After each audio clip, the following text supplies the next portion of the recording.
Hello friends, మీ ఇంట్లో rusk బిస్కెట్లు ఉన్నాయా?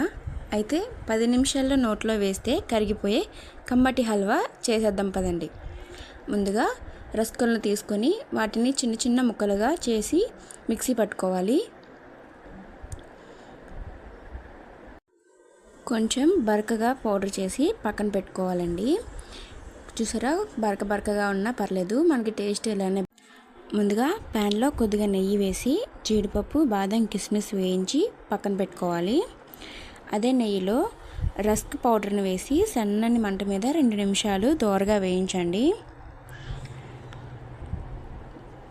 పౌడర్ దోరగా వేగిన తర్వాత అందులోనే మరిగించి పెట్టుకున్న పాలు వేసి కలిపితే మెత్తగా అవుతుంది. ఆ తర్వాత సరిపడా పంచదార వేసి బాగా కలపండి.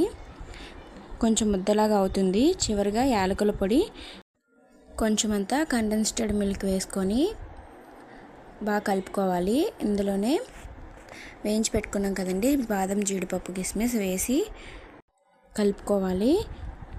ఇంకో స్పూన్ నెయ్యి వేసి బాగా కలిపితే taste and rusk halwa ready అండి. తప్పకుండా ట్రై చేయండి. కేవలం 10 నిమిషాల్లో చేసుకునే రుచికరమైన హల్వా రెడీ అయిపోయింది. తప్పకుండా ట్రై చేసి నచ్చితే లైక్ చేసి మన ఛానల్ని సబ్స్క్రైబ్ చేసుకోండి. Thank you for watching. మీకు ఎలా కుదిరిందో కామెంట్ చేసి చెప్పండి.